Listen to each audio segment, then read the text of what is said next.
I'm not having this conversation. Oh, hey, officer. Everything all right? Turn off your engine. The last girl I seen me in the ATM said she needed it to pay the sheriff. You know what they say? Want to see a man's true colors, give him a badge and a little bit of power. Work your way out. Why are you doing that? Spoiler warning. Bloodstar ending isn't just shocking, it's a lie. Buckle up, because this breakdown will rewrite everything you thought you knew. The movie begins in a barren desert where we see a wounded woman desperately running from someone. Her face is covered in blood, and a vehicle is chasing her. A man steps out of the vehicle and throws a water bottle and a gun near her. She drinks the water, picks up the gun, and quickly loads it, intending to shoot the man. However, she misses her shot, and the man runs her over with his car, killing her.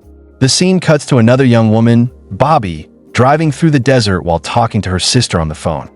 From their conversation, we learn Bobbi is heading to meet her boyfriend, someone who has treated her badly in the past, even physically abusing her. Her sister warns her that he might turn out like their father and make her life miserable, just like their moms. But Bobbi refuses to listen because she still wants to give the relationship a chance. On the way, she stops at a fuel station where a sheriff offers her a beer, but she ignores him, pays, and continues her journey. She's still on the phone with her sister, who keeps criticizing the boyfriend, which irritates Bobbi so much that she starts speeding recklessly, unaware that a police vehicle is observing her. The same sheriff follows and pulls her over.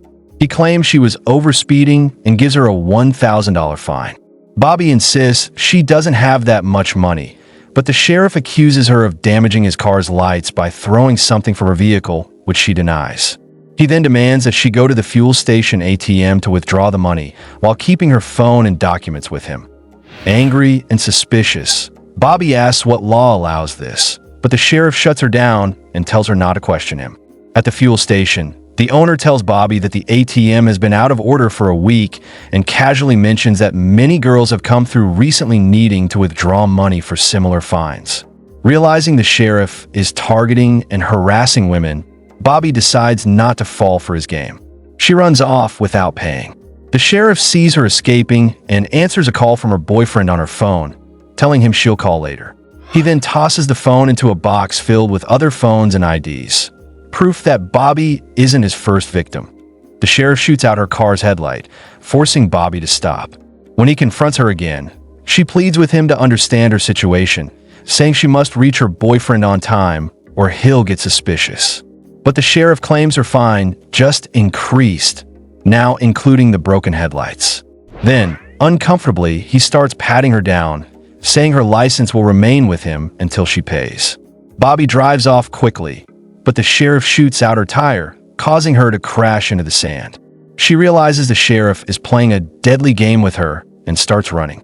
She steals money from a man at a cafe to bribe the sheriff and catches her breath until a waitress approaches, saying customers must place in order to sit. Bobbi orders coffee, but then sees the sheriff walk in. Panicked, she rushes to the restroom looking for an escape route, but finds none. She notices the sheriff has brought her car to the cafe, giving her an idea. She dials 911 and reports her location, knowing that only one sheriff serves this area and he'll be the one dispatched, buying her time. She also tries calling her boyfriend to explain the situation, but he instead accuses her of cheating. Scared and helpless, she calls her sister, but before she can say much, the sheriff shows up, shockingly handing back her ID, phone, and keys. His sudden change of behavior throws Bobbi off. Everything seems fine now, so she tells her sister it was just her imagination. Meanwhile, the man whose money she had stolen wrongly accuses the waitress, and without hearing her out, her boss fires her. The waitress sits outside sadly until Bobbi approaches and asks for a lift. The woman agrees, and they start their journey. But suddenly, a gunshot hits the waitress in the head, killing her instantly. Blood splatters all over Bobbi's car. Shocked and horrified, Bobbi realizes the shooter is the same sheriff. Paralyzed by fear, she steps out to regain composure, but then sees the sheriff approaching. She runs again. While running, she receives a call from her sister, but upon answering, discovers it's actually the sheriff. He had saved his number under her sister's name. Suddenly, a truck appears in front of Bobbi's car. She stops and waves the driver down, telling him everything. The sheriff is chasing her. He's already killed someone and now wants to kill her too. Alarmed, the truck driver grabs a gun and points it at the sheriff.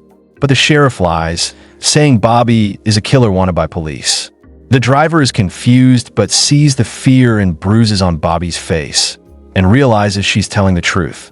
Before he can act, the sheriff distracts and shoots him dead.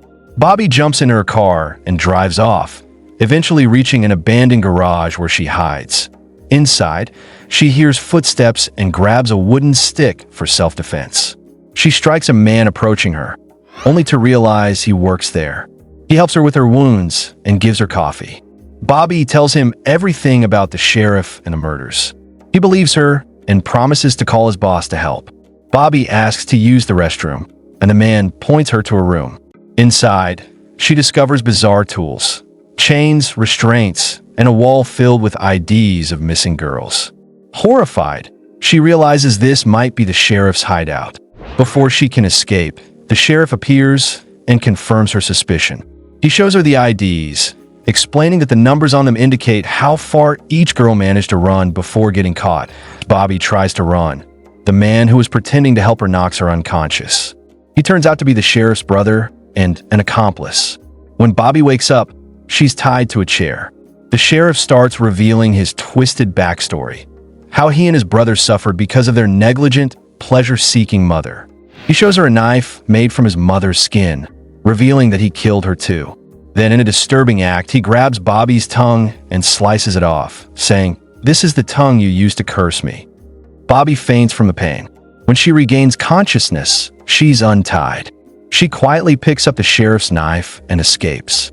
The sheriff, knowing every girl tries to run, isn't surprised. Bobbi, now running through the desert just like the woman at the beginning, is being pursued again. Exhausted, she falls. The sheriff throws her a gun with one bullet, his signature game, expecting her to shoot at him and miss. But instead, Bobbi fires into the air, pretending to shoot herself. The sheriff approaches, thinking she's dead, but she attacks him with his own knife. After wounding him, she jumps in his car and runs him over, killing him. Bobbi then returns home, grabs a bigger gun, collects the IDs as evidence, and as she prepares to leave, the sheriff's brother appears. She kills him too, brutally and without hesitation. Bobbi, once a victim, had now ended the cycle. As she leaves, her boyfriend calls, but she ignores it and throws the phone away, angry that he never showed up when she needed him most. Lastly, we see Bobbi has preserved her severed tongue in a box of ice, hoping to reattach it someday. And with that, the movie ends at √. What seems like a straightforward survival thriller quickly unravels into something far darker and more twisted. The shocking twist isn't just that Bobbi survives. It's how she flips the entire predator-prey dynamic.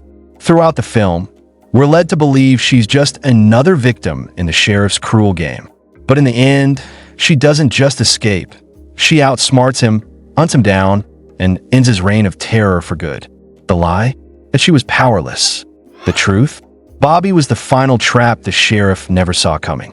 This ending doesn't just surprise you. It redefines the entire story. Think you could survive √? World? Tag a friend who'd fail miserably. Don't forget to subscribe, unless you're scared of the truth. Our next video reveals the lie the director tried to bury.